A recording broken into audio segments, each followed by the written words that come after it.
Hi hello నమస్తే, నేను మీ mister perfect. Welcome to Garam Masala. నిన్న పంతుల అవతారం ఎత్తిన మా తమ్ముడు ఇవాళ ఏం చేస్తున్నాడో ఎక్కడున్నాడో. ఒరే చిట్ తమ్ముడు, తమ్ముడు అరే బాబు నీకు దండం పెడతారా? పడటోని ముంగట పల్సక్ కాకురా, నవ్వేటోని ముంగట ఏడ్చినట్టు చేసుకోకురా, జరా నడువురా పోదాము. అరే మనకి పార్టీలద్దు పంచాయతీలద్దురా.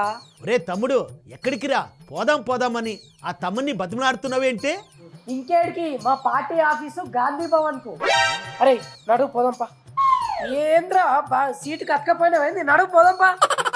గాంధీ భవన్కి ఎందుకు తమ్ముడు? అక్కడేమన్నా మీటింగ్ ఉందా? మేం పోయేది పార్టీ మీటింగ్ కు కాదు, మా పార్టీ పెద్దలకు పెద్ద నమస్కారం పెట్టి ఈ కండువాళ్ళు వాళ్ళ చేతుల పెట్టి చేతులు దులుపుకొని వచ్చి దుప్పటి కప్పుకొని ఇంట్లో వంటాం. మాకు ఏ పార్టీలద్దు, ఏ గొడవలద్దు. అరే నడువురా. దేంద్ర బాబు, అధికార పార్టీ అని అందులో అన్ని విధాల లాభాలుంటాయని కోరి కోరి మరీ ఆ పార్టీలో చేరుతీవి కదా, ఇప్పుడు ఏమైంది? ఏమైందంటే ఏం చెప్పాలి నా బాధ. మా పార్టీ లీడర్లంతా మంచి గూడుండి మా కార్యకర్తల బాధలను పట్టించుకుంటారు అనుకుంటే వాళ్ళే పూటకో పంచాయతీ మోపు చేసుకుంటున్నారు. వాళ్ళు పెట్టుకుంటున్న రోజుకో పంచాయతీలకు మా పార్టీ కార్యకర్తలము ఇగో గోస పడుతున్నాం. పార్టీ కండువాళ్ళు కూడా మెడల్ వేసుకోకుండా ఇట్లా కవర్లో పెట్టుకొని తిరుగుతున్నాం. ఏం చెప్పాలి మా బాధ. ఓహో, మంత్రి కొండా సురేఖక్క సీఎం మీద ఇష్టం వచ్చినట్లు మాట్లాడింది కదా, దాని గురించా నువ్వు మాట్లాడేదే? ఏం పంచాయతీలో ఏమో అన్న, బిడ్డనేమో నా టార్గెట్ రేవంత్ రెడ్డి, ఆయన ఖాందాన్ చేస్తున్న అవినీతి మొత్తం బయట పెడతా అని అంటది. ఇక మంత్రి కొండా సురేఖక్కనేమో మా బిడ్డ మాట్లాడిన దానికి నాకు ఏ సంబంధం లేదు, నాకేం తెలియదు అని అంటది. ఇక ఈ పంచాయతీలతోని అవతల పార్టీలకు సంధించినట్టు కదా, నువ్వే చెప్పు. ఒకటైతే నిజం రా తమ్ముడు, అధికారంలో ఉన్నా లేకపోయినా కాంగ్రెస్ పార్టీలో అలకలు గొడవలు ఎప్పుడు కామన్ గానే ఉంటాయి. అర్రే తెలంగాణ పబ్లిక్ మమ్మల్ని నమ్మి మళ్ళా అధికారం చేతిలో పెట్టినాక ఎంత జాగ్రత్తగా ఉండాలి ఏం కథ. చిన్న లీడర్ నుంచి పెద్ద లీడర్ దాకా అందరు నన్ను ఇట్లా పంచాయతీలేనా.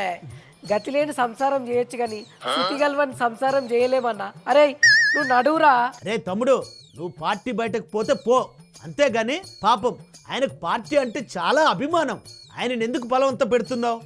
అరే ఇంకెన్ని ఘోరాలు చూస్తావురా.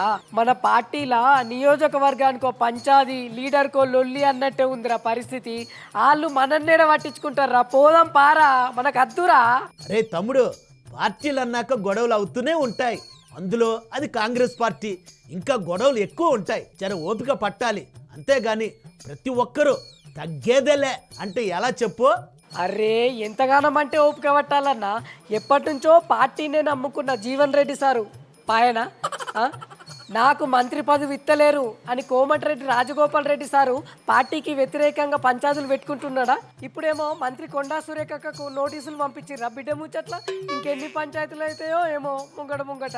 అన్నా ఒక్క మాటలో చెప్పాలంటే బయట పంచాయతీల కంటే మా పార్టీ పంచాయతీలే ఎక్కువ ఉన్నాయన్నా. రే తమ్ముడు, ఓ పని చేయకపోయావా? మీ పార్టీ లీడర్ని అందరినీ కలిపి గాంధీ భవన్ లో కూర్చోబెట్టి బలగం సినిమా చూపించకపోయావా? కలిసుంటే కలదు సుఖమని అప్పుడైనా తెలుసుకునే వాళ్ళు. మా ఊళ్ళకి ఎన్ని బలగం సినిమాలు ఎన్ని బాహుబలి సినిమాలు చూపించినా అసలుకే మారన్నా, అందుకే మేం మారుతున్నాం. అరే నడువురా పోదాము. అరే పోదాం నడువురా. నాకు పార్టీ అన్నం పెట్టింది, నీలాగా పూటకు ఒక పార్టీ మార్చా. చూసావారా తమ్ముడు, అతను నిజమైన కార్యకర్త అంటే నువ్వు ఉన్నావు. ఎందుకో ఇంట్లో ఎలుకలున్నాయని ఇంటికి నువ్వు పెట్టినట్టు పార్టీలో పంచాయతీలున్నాయని ఆ పార్టీని వదిలి వెళ్ళిపోతా అంటావా? ఏం మనిషిరా నువ్వు, ఒకసారి ఆలోచించు. ఏం చేయాలన్నా మరి మా పార్టీలు ఉన్న పెద్ద పెద్ద లీడర్లు అందరూ చేస్తున్న పనులకు మాకు నామోషి అనిపిస్తున్నది. అరే నా మాటిన్రా. నువ్వు చేస్తున్న పని నాకు నామూషిగానే ఉంది, ఇంటింటికి మట్టిపోయి అన్నట్టు. రాజకీయ పార్టీ అన్నాక సమస్యలు లేని పార్టీ అంటూ ఉండదు, అది తెలుసుకో. అరే కనీసము ఢిల్లీ కన్నా పోయి రాహుల్ గాంధీ సార్కు ఈ పంచాయతీలని చెప్పి ఆ సార్నే తోలుకొద్దాం, నడువురా. పైసలు లేవు. అరే పైసలు లేకపోతే రానిపోని ఖర్చులు మొత్తం నేనే పెట్టుకుంటారా. పార్టీ మంచిగా ఉంటే అదే 10,000 రా నాకు. నడువురా, జనగలే కాళ్ళకి కూర్చుంటే మొత్తం అడిగిపోయింది. ఏడా ఫ్లైట్లో పోదామా రైల్లో పోదామా? ఫ్లైట్లో. పైసలు లేవు కానీ ఫ్లైట్లో పోదాం, మంచిగా ఉండవురా. చూసారా ఫ్రెండ్స్, కాంగ్రెస్ పార్టీ అంటేనే గొడవలకి కేర్ ఆఫ్ అడ్రస్ గా మారింది. అధికారం వచ్చాకనైనా మారుతారు అనుకుంటే ఎవరి గొడవలు వారివి, ఎవరి స్వార్థం వారిది. మరి ఇన్ని సమస్యల మధ్య హైకమాండ్ ఏ నిర్ణయం తీసుకుంటుందో వేచి చూడాలి. అప్పటి వరకు మీరు చూస్తూనే ఉండండి 9+ న్యూస్. మీరు చూస్తున్నంతసేపు ఇక్కడ అన్ని ప్లస్లే.